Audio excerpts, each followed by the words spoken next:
ఏమన్నా జగన్మోహన్ రెడ్డి గారు ఆయనకి 4 పెళ్ళాలు లేదు, నాకు 3 పెళ్ళాలు ఉన్నాయి అన్నావు. నీకు 3 పెళ్ళాలు ఉన్నాయా? పవన్ కళ్యాణ్ గురించి నీకెందుకురా? అసలు పవన్ కళ్యాణ్ గడ కొంచెం తెక్కెక్కువ. ఏ గన్నో తీసుకొచ్చి నడి రోడ్లో కాల్చిపాటు తప్పితే దిక్కు లేకుండా చస్తావు దరిద్రుడా. నేను ఇంకోటి కూడా చెప్తున్నా ధైర్యంగా, నేను కరప్ట్ కాదు అని చెప్పలేను.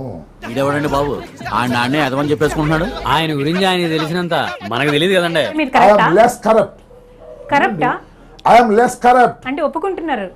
నేను లెస్ కరప్ట్ అని చెప్తున్నా కదా, ఒప్పుకుంటాను లేదా?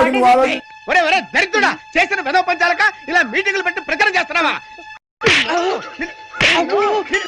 పోనీ మీ నియోజకవర్గానికి కూడా వాటర్ తీసుకురాలేదు అంటే మీరు ఏం చెప్తారు? నియోజకవర్గానికి వాటర్ తీసుకురావడం వాట్ ఈస్ దిస్? అంటే ఇరిగేషన్ మంత్రి అయినంత మాత్రం నియోజకవర్గానికి వాటర్ తీసుకొచ్చేస్తావా?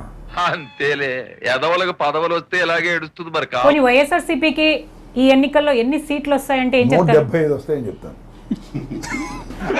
వెరీ గుడ్, మంచి చర్చ ఆఫ్ హ్యూమర్ ఉంది మీ దగ్గర, పర్టికులర్ గా నీ దగ్గర. పోలవరం ప్రాజెక్టు కట్టలేదు, రాజధాని కట్టలేదు, ఏ కాన్ఫరెన్స్ లో మీకు 175 వస్తాయి? తెలీదు, గుర్తులేదు, మర్చిపోయా అన్ని చెప్తున్నారు. రాష్ట్రానికి రాజధాని ఏది అంటే ఏం చెప్తారు? చెప్పండి బ్రదర్. అంబటి రాంబాబు గారు యాక్టర్ అయ్యింటే ఏ వేషాలు వేసేవారు? అన్ని వేషాలు. హీరోగా వేసేవాడిని, విలన్ గా వేసేవాడిని. మీరు మంచి కామెడియన్ సార్, మీరు యాక్టర్ గా ట్రై చేయండి సార్. నా మాట మీకు మీలాంటి కామెడియన్ ఇండస్ట్రీకి అవసరం. ఇరిగేషన్ మినిస్టర్ గా మీ పర్ఫార్మెన్స్ రేటింగ్ మీకు మీరు ఎంత ఇచ్చుకుంటారు? అంటే సంక్రాంతి పర్ఫార్మెన్స్ కాదు సార్. అందరి ముందు పరిగిపోయిందిగా, ఇంకెలా తలెత్తుకుంటావు? జూన్ 4వ తారీఖు నాడు ఓట్లు లెక్కింపవుద్ది. అయితే జూన్ 9వ తేదీ నాడు విశాఖపట్నంలో మళ్ళీ గౌరవ ముఖ్యమంత్రిగా ప్రమాణ స్వీకార మహోత్సవం అంగరంగ వైభవంగా విశాఖపట్నం జరుగుతుంది. అబ్దుల్ కలాం కలలు కనమన్నాడు, కథలు మింగమనలే. ప్రభాస్ది నేను మా ఆవిడ కలిసి ప్రభాస్ ఒక రీల్ చేసినాం. ఏమిటది? గుడుంబ మూవీస్ వారి గుడి వెనక నాసాలు. ఇట్లాంటి అమ్మాయే కావాలని ఏమైనా కోరికలున్నాయా?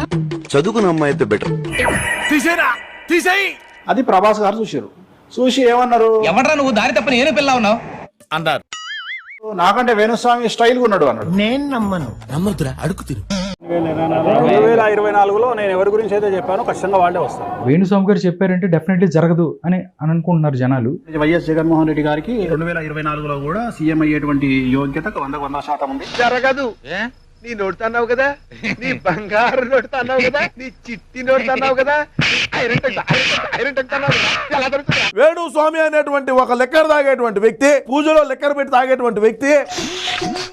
ఇదేంటి తీర్థం బ్రాండీ వాసన వస్తుంది కదా? మేము మొన్న హిమాలయాలకు వెళ్లి వస్తూ తెచ్చిన క్వార్టర్ వాటర్ అది. ఆ వ్యక్తి టిఆర్ఎస్ గెలుస్తుంది అన్నాడు తెలంగాణలో, ఎస్ఆర్హెచ్ హైదరాబాద్ గెలుస్తుంది అన్నాడు. ఇక్కడ అది పోయింది. మా అన్న కాడికి వచ్చినాడు జగన్. బతుకు తెరువు కోసం సార్, నువ్వు వేసే యాశాలకి చేసే పళ్ళకైనా సంబంధం ఉందేంట్రా? అసలే సార్, మా అమ్మ కూడా అదే అంటది. జగన్మోహన్ రెడ్డి ఖచ్చితంగా భారీ మెజారిటీతో గెలుచాడు అని అయితే చెప్పినాడు. అక్కడ మళ్ళా మా పార్టీని మింగబెట్టేదానికి వచ్చినావా అని చెప్పి. నీ ప్లాన్ ఏంటి, నీ స్కీమ్స్ ఏంటి, నీ అప్రోచ్ అంటే అసలు ఆవిడ దగ్గర నువ్వు టోటల్ ఏం ఎక్స్పెక్ట్ చేస్తున్నావు? చెప్పరా అరే చెప్పరా. అన్నా ఇది చెప్పట్లేదండి. నెక్స్ట్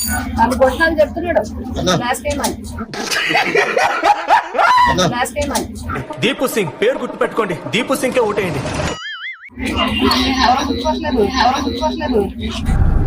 ఎవరు సార్ మీరు? నేనెవరో నీకు తెలియదు సార్. మీరు వైసీపీ అభ్యర్థి వంగ గీత కార్యాలయానికి ఓటర్లు భారీగా చేరుకున్నారు. వార్డులో కొందరికి డబ్బులిచ్చి మరికొందరికి ఇవ్వకపోవడంపై ఆగ్రహం వ్యక్తం చేశారు. మీతో నాకు కుదరదండి, మీరు తేడా మనుషులా ఉన్నారు. సర్దుబాటు కాక జరిగిన పొరపాటు, మా దరిద్రం మీకు తెలియదు కాదు.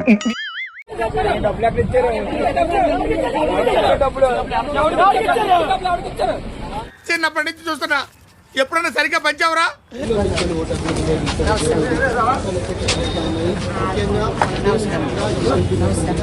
నమస్కారం అండి. నమస్కారం అండి.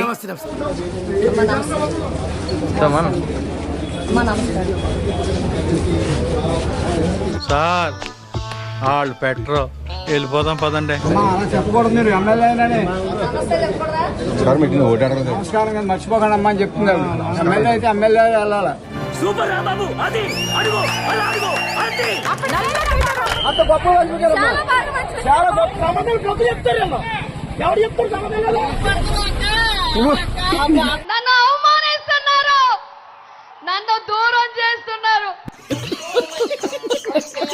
నేను ఒక చిన్న కథ చెప్పి నేను ఇంటర్వ్యూ అయ్యో తప్పకుండా చెప్పు, నువ్వు కథ చెప్పు, వినండి రా, మీరందరూ వినండి. ఒక పెద్ద అడవి ఉంది. ఆ అడవిలో ఒక ముసలి తోడేలు ఉంది. ఆ ముసలి తోడేలు తన ఆహారాన్ని దానికి తెచ్చిపెట్టడం కోసం ఒక గుంటనక్క సహాయం కోరింది. నువ్వు ఈ మాదిరి అవులే మాట్లాడినావంటే మేము ఎత్తిపోసుకోలే, మేము చచ్చాం. $12,000 అంట. ఆ కథ ఏందో చెప్పు మరి. అయితే అదే అలా ఎలా చెప్తారా? ఇలాంటి ప్రశ్నలు అడగకూడదు. అమెరికాలో ఒక హోటల్లో $12,000 కథ ఏందో చెప్పు. కథలు కావాలంటే యాదవ్కి.